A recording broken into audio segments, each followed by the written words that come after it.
Uh, well, welcome to the Big Ten? In accordance with the laws of the state of Nevada.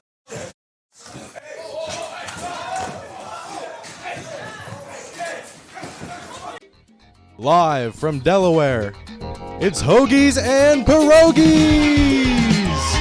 With your hosts, Ian DiCarlo. We're getting a little double now. Chocolate Rain, and RJ Hammond. I just want some more hot D in my life. Let's just say he was a good lover.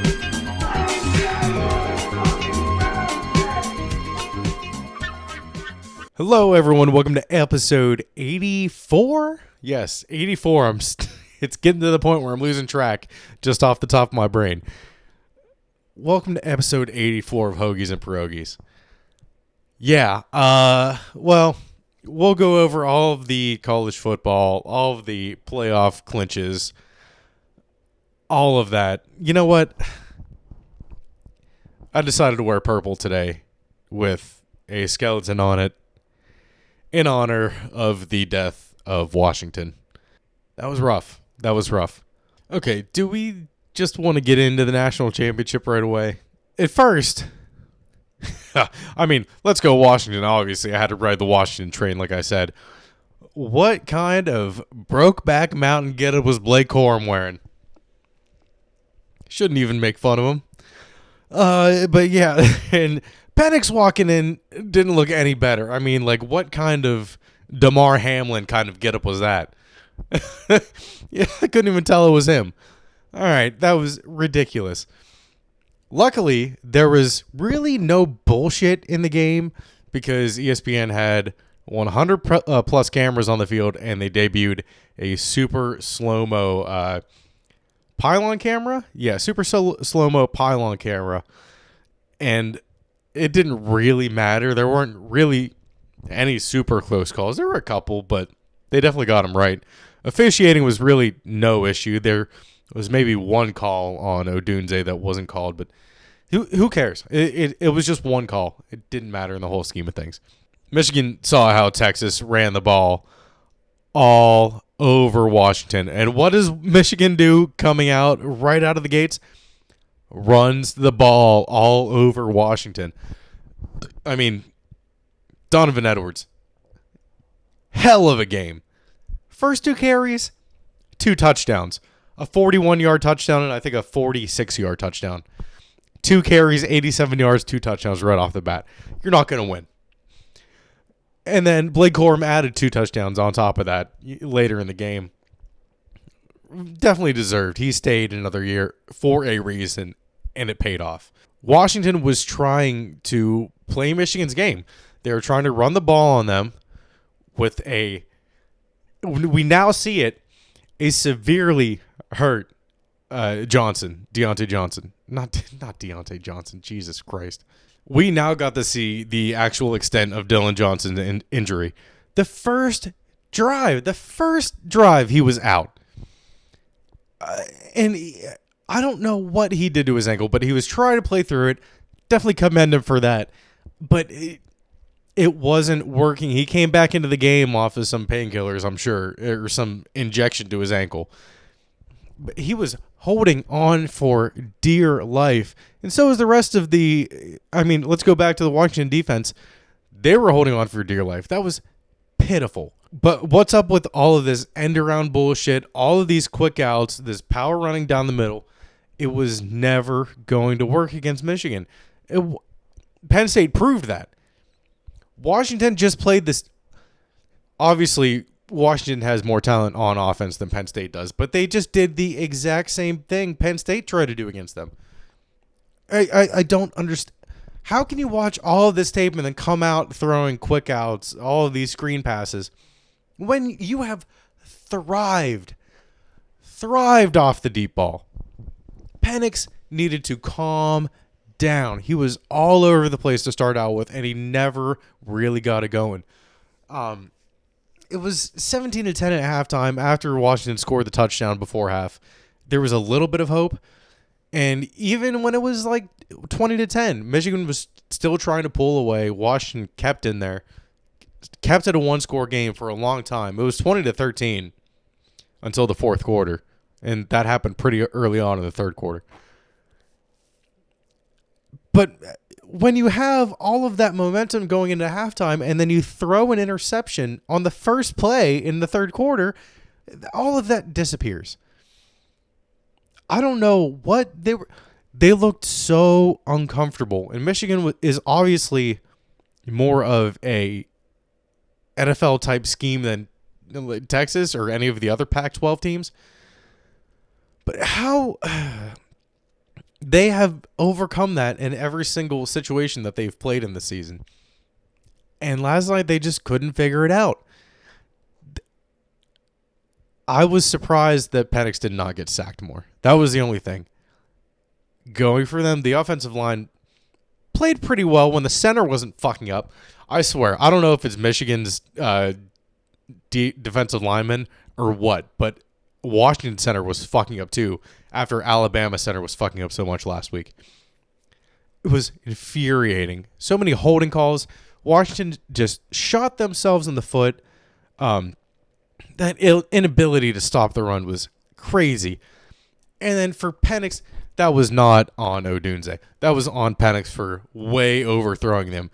If he would have even got it close on 4th and 7, Odunze would have been gone. He would have at least been within the 20-yard line, 15-yard line. If he would have made that, it would have been 17-10 then, and then they wouldn't have had to score that last-minute touchdown in the first half. What a disappointing game for Washington. Washington's offense had all of the opportunities in the second half to make this a real game. Washington's defense made an agreement with Washington's offense that said, hey, we'll play better if you decide to play better. Well, the third quarter, they turned it up. And then Washington's offense did nothing.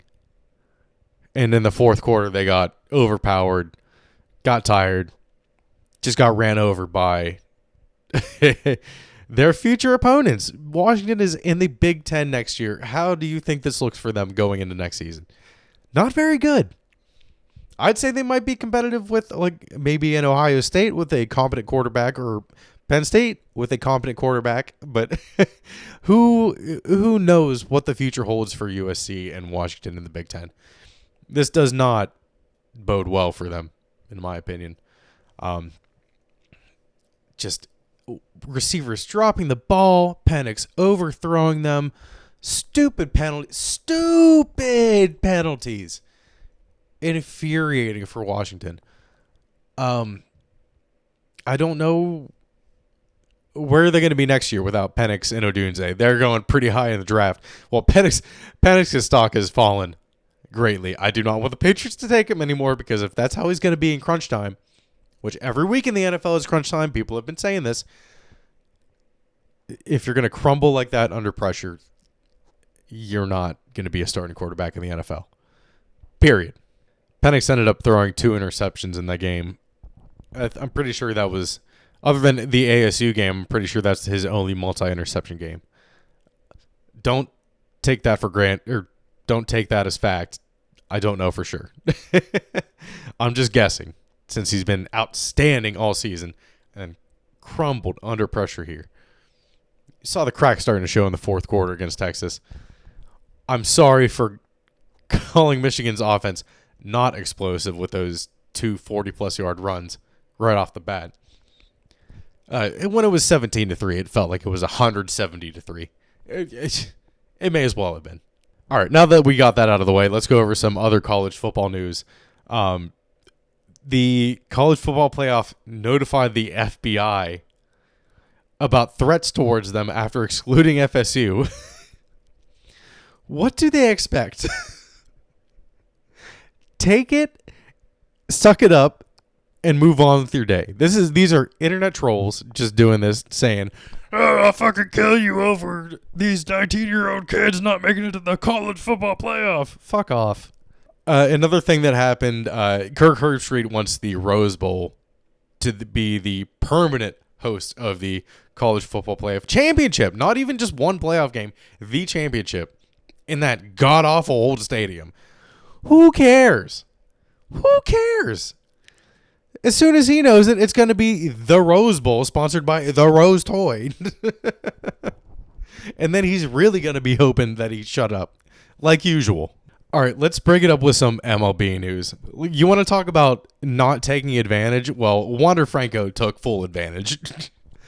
So after he did not show up for his court summons, which wasn't an arrest warrant, he just didn't show up, then he got arrested for not showing up.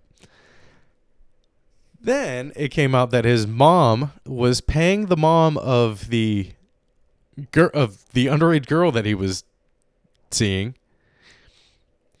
And he said, it's funny to see it because it's like 500,000 pesos, 1 million pesos, and that's like $30,000, $50,000, something very small.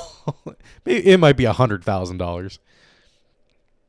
But the absolute worst part about this is that the messages came out, and he said in the messages he took a risk and he loved it. What the fuck, dude? What the fuck? What the fuck? This is worse than the Felipe Rivera situation. Way worse. Way worse. Dude, what in the fuck? How many more pedophiles is it going to take for the MLB to have the same reputation as the Catholic Church? Let's find out. 1, 2, 3. With that, fuck all that noise. That's the only thing going on in the MLB in the offseason. Isn't that fucking wild? The Pirates aren't doing anything, so it doesn't matter to me. Man, no wonder teams are starting to go to Japan instead of Puerto Rico. Jesus Christ. Okay, on to the NFL news, for real. Last week we went over Dalvin Cook maybe signing with his brother. That would have been cool, but instead he signs with the Ravens, who I'm sure will use him better than the Bills will. I do think that this is intriguing. They don't have a solid number one running back. I guess Gus Edwards is number one, but then Mitchell is right behind him, and then they have another running back too. So Dalvin Cook just being thrown into the mix is he just wants a Super Bowl ring. I guess that's all he wants, which how can you blame him? Well, the Taylor Swift blood photo has a new meaning. She's a vampire and tried to suck the blood out of Travis Kelce. We're giving out hickeys in 2024? Really? Okay. And Taylor Swift, out of all people, was not expecting that. Okay, so let's move into the Saturday games. The Steelers kept their playoff hopes alive. They beat the Ravens' second string team, essentially.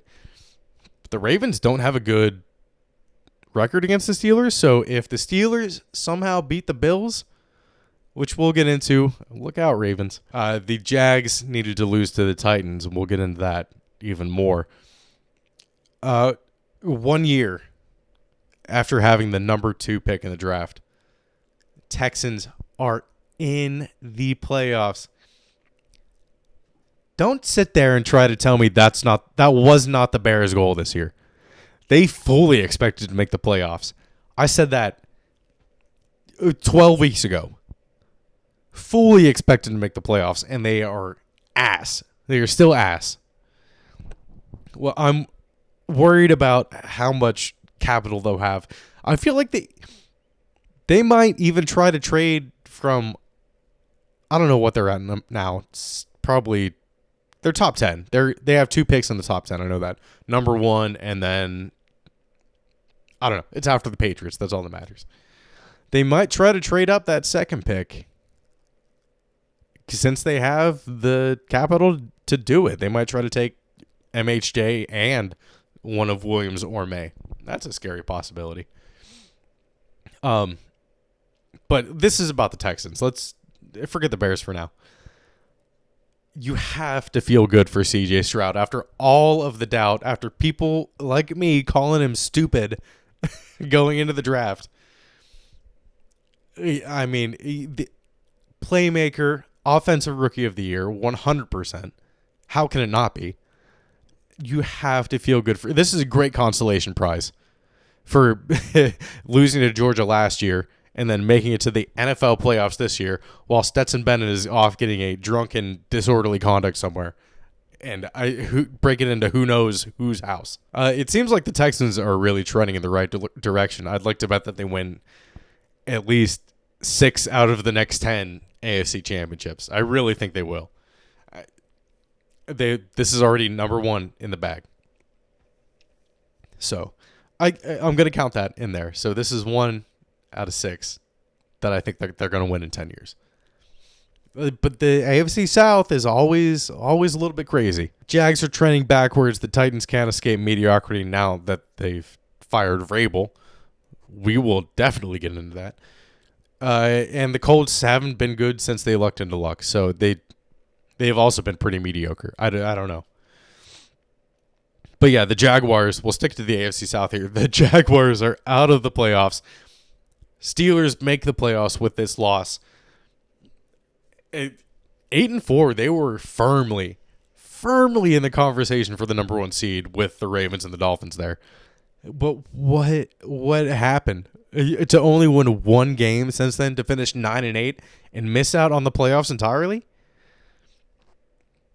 Is Doug Peterson on the hot seat? I mean, Jesus Christ, this is bad. I mean, this might be, I saw someone say earlier, this might be the best free agent class of head coaches in recent years. I don't know what the Jaguars are doing. They're just wasting away. Wasting Trevor Lawrence. Trevor Lawrence was hurt, obviously. Like, it was apparent during the game. But the Titans handled him. They handled him. And that's what makes the firing of Vrabel even more crazy to me. But fuck that. Okay, the Sunday games.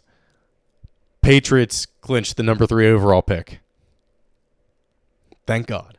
Thank God they did not fall out. I'm kind of glad that they did not win against the Jets. It sucks to see that 15-game win streak go away. At least it was a 15 and not a 14. The 5s and the 0s. It's all about the 5s and the 0s. I think that Bill will keep his job. I don't think that I'll just put it this way. Since he's not fired by now, and this is going up on Thursday, if he's not fired by now, he's not getting fired. Period. I think they would make a swift decision on this just to get the ball rolling. Because with Vrabel being fired today, and it's just that changes things a little bit, but I still don't think he's going anywhere. And I don't think Vrabel will take a reduced role, so I don't think he's coming to the Patriots. So I predicted them to go 10-7 last year, or 10-7 this year. So this year I predicted them to go 10-7.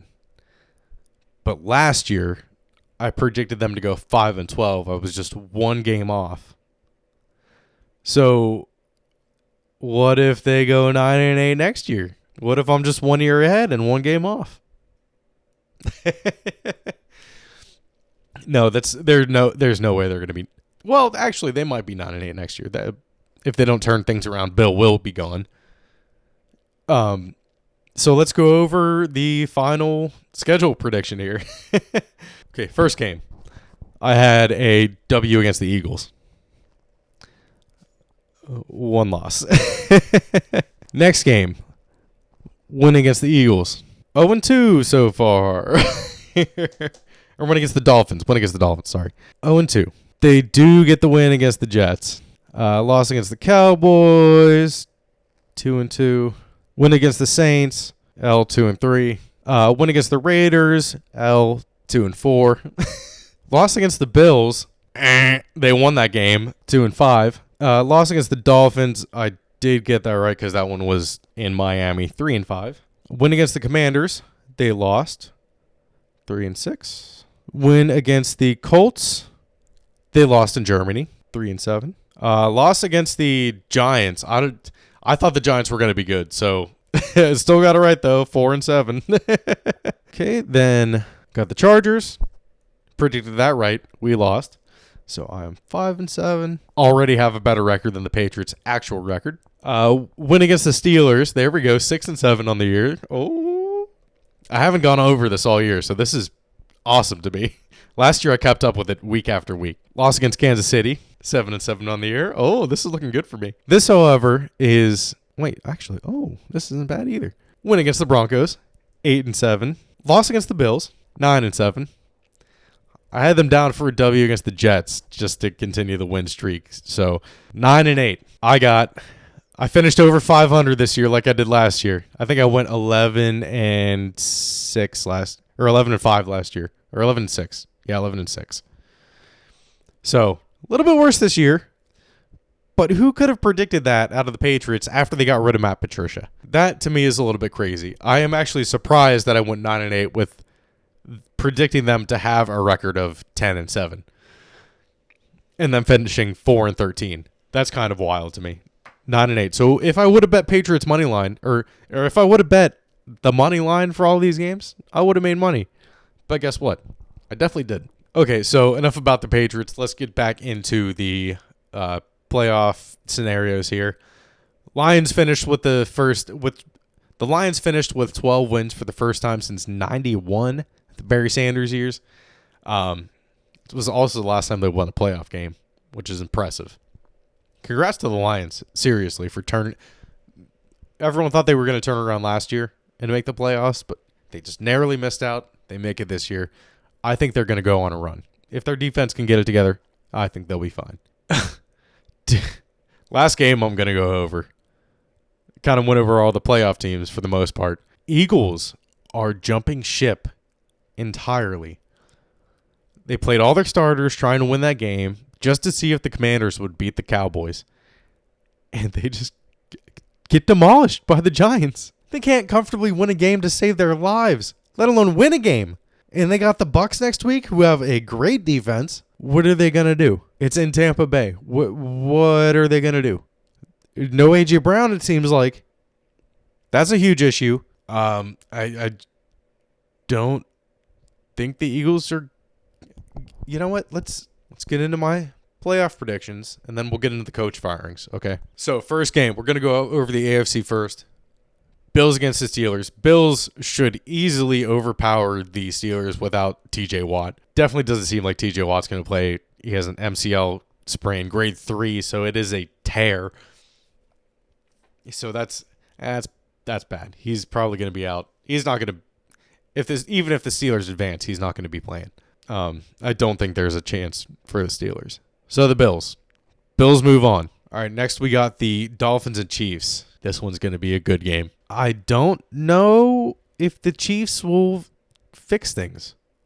Even with Mahomes sitting out and getting an extra week of rest, his receivers are still stupid, other than Rashee Rice. And Kelsey's just out there getting mad at everything. And he's just infatuated. He did have 1,000 yards this year, though. So if he did... Actually, I don't even know if he hit it Sunday. Who knows? Not going to look it up. I do think that the Chiefs' woes continue against a fully healthy Dolphins team. Jalen Waddle should be back next week. I think the Dolphins get revenge in the USA after the Chiefs beat him in Germany. I think the Dolphins win. So now we got the Browns-Texans. I think this is probably the most intriguing matchup. We got Joe Flacco against C.J. Stroud. Let's go. Amari Cooper's going to be back too. So I think the Browns will win. I think the Browns' defense will be too much for C.J. Stroud and the Texans. Even, I don't know. I think they really will just dial it up against C.J. Stroud. I think this is probably one of the worst matchups that the Texans could have gotten. But who cares? They made it. They get a playoff game at home. That's all they came for, really, this year. I'm sure we're not expecting this. So we got the Browns beating the Texans. So this means that the Dolphins will play the Ravens. They'll get a rematch against the Ravens. We'll see how exciting that is. And then the Bills play the Browns. I think that'll be a good game too. I think the last time they played them, they didn't have Flacco. So we will see. Again, I don't know if I'm right on that or not. But yeah, Bills, Browns, Dolphins, Ravens matchups for the divisional round. Let's move on to the NFC. Packers, Cowboys. Cowboys are juggernauts at home. No way this Packers team can keep up. I mean, this should be no issue. Cowboys roll on to the next round easily. Rams, Lions. We got the Rams coming to Detroit. This one is the most storyline heavy out of the week because Stafford's coming back to Detroit. I don't know if the Rams are like sneaky. The offense is sneaky good. With cutback, they're more dynamic. They still have Puka. They still have Kyron Williams. I think it'll be close. I think it'll be a fairly high scoring game. Probably both in the high 20s. But I do think that the Lions managed to edge it out. Like I said, the Lions defense needs to get it together a little bit, and they haven't really shown that over the second half of the season. So, yeah, there's a possibility that the Rams do win. And, that would be crazy for Stafford. I think the Lions will make smart decisions. I think they've learned from the mistakes that they've made in the regular season, and they'll move on. They'll play clean football. It'll be a good match. I do think the Lions will win. Okay, Eagles, Bucks. Like I said, I'm scared for the Eagles. They have not shown me anything to assure me that they can beat a playoff team. Especially when they're on the road. It's the two teams that made the Super Bowl the year prior not making it to the divisional round. It's kind of crazy. I don't know when the last time that happened was, but I'm sure it probably happened recently. It doesn't seem like that rare of an instance, but for both of them to be on a downward trend going into the playoffs is kind of rare. Baker bakes and the Bucks get the win against the Eagles. So for this one, the higher seeds win the matchup in all of the games. So that would mean that the Bucks play the 49ers and the Cowboys play the Lions in Dallas. And one of my buddies is a Lions fan, and I know he's looking forward to that rematch. I think the Lions will win that one, but we'll get into it next week after we see all these games. But it's going to be a good playoffs. We're not going to get any Washington bullshit where they just shoot them. There might be teams that shoot themselves in the foot. But, hey, it's going to be a good playoffs. I'm looking forward to it. I am sure with the Patriots getting the number 3 pick, I will hear, and also everyone else will hear, things revolving around what they will do with that pick for the next 4 months. So get ready for that, at the very least. I have a whole bunch of scenarios rolling around in my head already. So it probably maybe once or twice a month I'll bring it up until the draft, especially after football ends, like in that February to April period of waiting. I'm going to have nothing else to talk about. And that's worrisome. That's definitely worrisome. Alrighty, everybody. I think that's it for this week. We will see what happens in the playoffs. I'm excited. Very disappointed that Washington lost. But I rode that train all year. I was right there with them. So that's enough. I saw they got me to watch more college football this year than I have ever watched in the past. I've watched I've watched more college football than I've watched NFL football this year. Honestly, I'm pretty sure. But the NFL is where it's at for me. MLB's in there too. It's just hard to talk about the MLB. I don't know. Maybe I talk about it in weekly chunks. It's hard. I don't want to go over every single game every single week. I don't want to go over 162 MLB games. It's boring as fuck, to be honest with you. But we'll figure something out in the offseason, I'm sure. But it's going to be number 100 in the offseason. So we'll get to that. Do have some things planned. Still need to get that soundboard set up that I said I would set up in the first 10 episodes. But yeah, alrighty, everybody. That is it for this week. Everybody, be safe out there. The roads are fucking crazy. All right, everybody, have a good week. We will meet you on the other side of the wild card playoff round. Make sure to follow us on YouTube. Make sure to subscribe on YouTube. Follow us on Spotify, Apple. Follow us on TikTok. TikTok. Hanging with the young kids. And then follow us on Instagram, of course. Both for clips. And I think that's it. I will leave you with this. Much.